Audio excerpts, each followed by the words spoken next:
예배의 본질은 목마름입니다.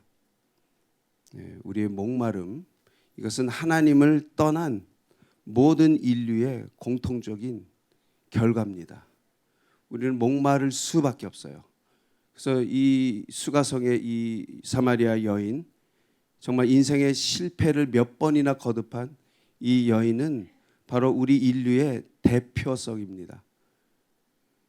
우리의 목마른 인생의 대표 주자입니다. 대표 선수예요. 이 여인보다 더 목마른 사람이 있으면 나와봐라 그래 라고 주장할 정도로 이 목마름을 대표하는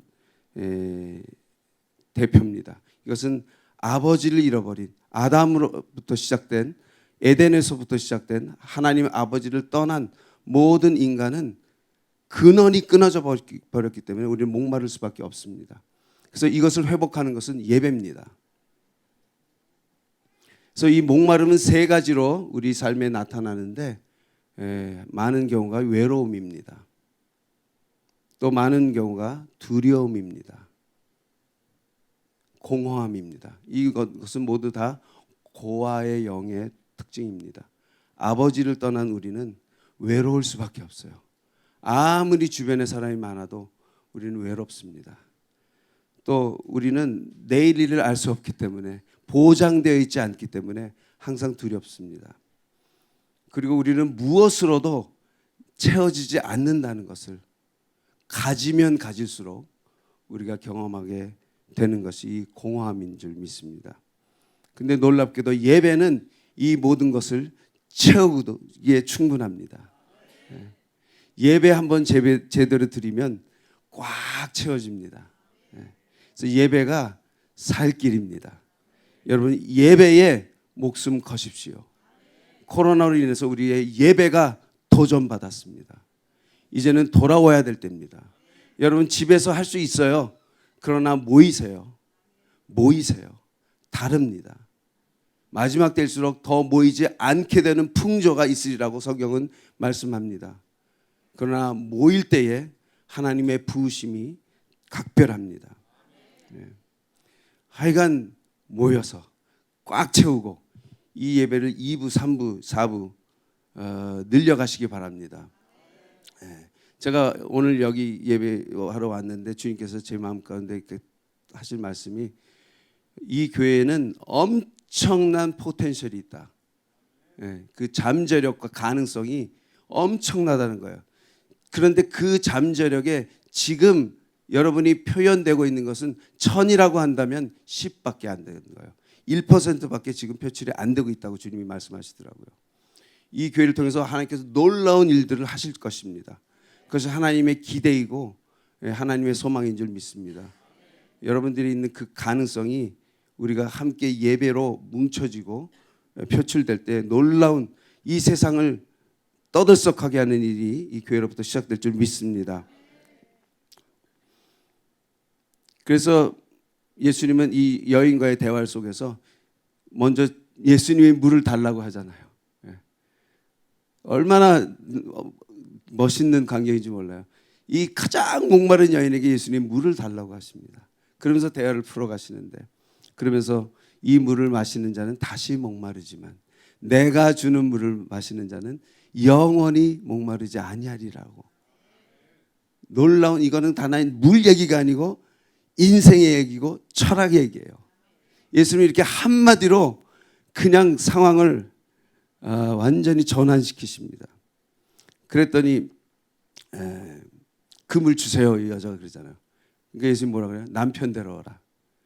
무슨 물 주는데 무슨 보증인이 필요할까요? 왜 남편을 데려오라 그랬을까? 이 여인에게는 이 남편이라는 존재가 지금 6번째 남편과 살고 있지만 여전히 목마른 거예요. 남편은 이 여인이 목마름을 해소하는 자기의 방편으로, 대상으로 삼았을 것입니다. 그러나 여전히 돈 많은 남자, 건강한 남자, 지식 있는 남자, 여전히 그것이 자기를 채울 수 없다는 것을 이 여자는 너무나 잘 알고 있었습니다. 그랬더니 난 남편 없습니다 라고 시치미를 딱 댔더니 주님이 또 그것을 또 존중해 주셔요. 네가 남편이 5이나 있었지만 지금 있는 남편도 내 남편이 아니니까 네 말이 맞다. 예수님 너무 멋있어요. 그러고 났더니 이 여자가 대화의 주제를 이 여자가 바꿉니다. 예배로 대화의 주제를 바꿔갑니다. 같은 얘기예요. 목마름, 그다음에 뭐예요? 대화의 주제가 목마름에서 남편에서 예배로 이어갑니다. 이 같은 맥락입니다. 그래서 이 여자는 자기의 예배에 확신이 없었던 거예요. 우리는 이 장소에서 예배를 드리는데 당신네 유대인들은 예루살렘에서 예배를 드려야 한다고 하는데 우리 예배가 이거 헛겁니까? 우리 예배 가짜입니까? 이렇게 확신이 없는 예배를 드렸던 이 여인을 대화를 통해서 오늘 세 가지 예배를 우리가 보기 원하는데 짧게 갈 거예요. 걱정 마세요. 먼저 이 사마리아인들 그리고 많은 또 유대인들이지만 정말 주님을 몰랐던 이들은 예배를 뭐라고 생각하면 영어로 할게요. worship ceremony로 생각합니다. 하나의 예배 의식으로 생각합니다. 종교 절차이고 종교 의식으로 생각합니다. 교회 안에도 이렇게 생각하는 사람들이 많아요. 그래서 이 사람들은 순서가 중요하고 복장이 중요하고 프로그램이 중요하고 절차가 중요하고 뭐 주기도문을 앞에 넣냐 뒤로 넣냐 이거 가지고 교단이 갈라지고 이것은 예배를 월십 세레머니로 생각하기 때문에 일어나는 문제입니다. 그다음에 두 번째 예배를 뭐라고 생각하냐면 아까 이제 다시 두 번째 읽은 말씀 가운데 있는데 마리아와 마르다 이야기가 나오죠. 여러분 이거는요 무슨 얘기냐면 예배에 대한 얘기예요. 제가 이 마리아와 마르다 얘기가 이해가 안 됐어요. 마르다가 착하지 마리아는 조금 깍쟁이지 이렇게 생각해서 그러나 이것은 그런 관점의 얘기가 아니고 예배의 관점의 얘기입니다. 예배로 볼 때 이것은 확실하게 풀립니다. 마리아는 예배를 뭐라고 생각했냐면 월십 서비스로 생각했어요. 봉사가 예배라고 생각했어요. 오늘도 많은 분들이 뭐 찬양팀도 있고 예배를 준비하는 분들이 있는데 제가 어느 때 갔더니 찬양팀들이 자기들 찬양 시간 딱 끝나니까 나가더라고. 설교를 안 들어. 이 사람들 예배자가 아니구나. 예배는 자기가 맡은 순서를 한다고 예배가 된 게 아닌 거죠. 어떤 봉사가 예배가 아니죠. 봉사는 중요하고 해야 합니다. 그러나 그것이 정말 예배가 되어야 될 줄 믿습니다. 이 일이 예배가 아닙니다. 제일 예배 못 드릴 수 있는 가능성이 높은 사람들이 누군지 아세요? 목사예요. 목사들은 설교를 하고 자기 예배 드렸다고 생각하는데 실제로 예배 안 할 수 있는 확률이 높아요. 그래서 목사님들을 위해서 기도하세요. 목사님이 먼저 예배자가 되게 해주세요. 그리고 목사님이 먼저 예배하는 교회는요 모두가 예배할 줄 알게 돼요. 제가 예전에 그 존경하는 김원기 목사님이라고 계신데 그분 교회 예전에 갔는데 90년대 초반이거든요. 그때는 한국에 너무 점잖을 때예요. 근데 그 교회를 딱 들어가는데 막 성도들이 막 뛰어서 가면서 찬양을 부르기 시작하는데 너무 놀랍게 그 정말 40대 50대들이 모여 있는데 어떻게 20대들이 하는 그런 예배를 드리는 거예요. 그래서 제가 놀래가지고 나중에 목사님 다른 데서 만나가지고 목사님 너무 궁금했습니다. 목사님 교회 어떻게 이렇게 모두가 예배를 하죠? 그 나이 든 사람들도 어떻게 이렇게 예배를 잘하죠? 그랬더니 그거 쉬워 그러시면서 목사가 먼저 예배하면 돼 그러시더라고요. 굉장히 중요한 얘기입니다. 오늘 여러분과 같이 예배하면서 너무 좋아요. 푸른나무 교회는 예배가 살아 있습니다. 할렐루야. 그래서 우리는 마르다가 되어서는 안 돼요. 그것은 봉사하지 말라는 얘기가 아니고 그 봉사가 다라고 생각하고 그렇게 될 때에 그는 이제 마르다가 빠졌던 그런 현상들에 빠지게 됩니다. 너는 많은 일로 염려하고 근심하나. 그러니까 예배가 되지 않는 사람은 예배를 생각할 때 염려하고 근심하게 되는 거예요. 저는요 주일날이 제일 행복해요. 주일날 예배하고 나면은 막 하루 종일 예배하거든요. 우리 하루 2시간 반 막 이렇게 예배하고 그리고 우리 오후에 또 쫙 한 2시간 넘게 같이 교제하고 이러면 한 11시 시작해서 5시쯤 끝나요.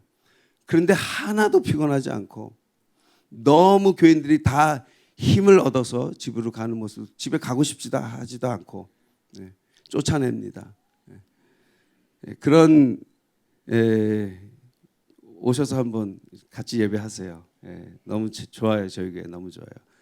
작지만 그래서 우리가 정말로 예배자 마르다와 같은 예배자가 되면 안 됩니다. 그러면 누구냐? 누구 같은 예배자가 돼야 되나?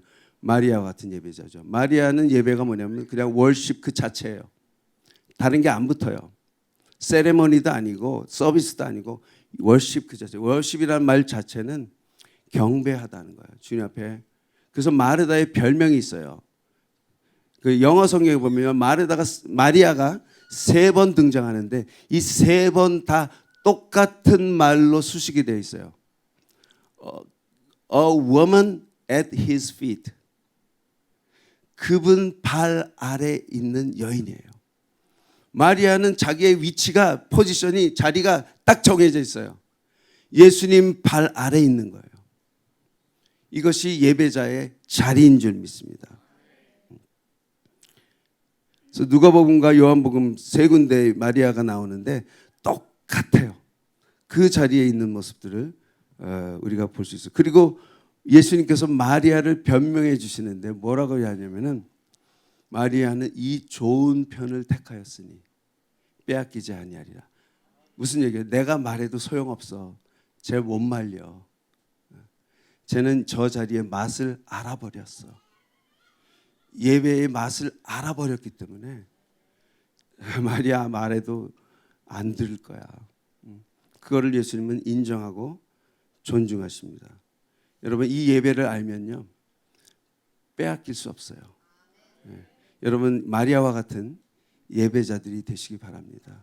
그래서 늘 그것은 꼭 교회 앞이 아니고 뭐 강단 물론 강단 앞도 좋은 자리예요. 최고예요. 그렇지만 항상 집에서도 주님 발 앞에 내가 있는. 그래서 이 마지막 때에 2번째 키워드는 친밀함이에요.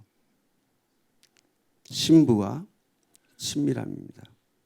그래서 친밀함을 갖고 주님을 예배하는 자들이 신부의 영성을 갖고 일어서게 되는 줄 믿습니다.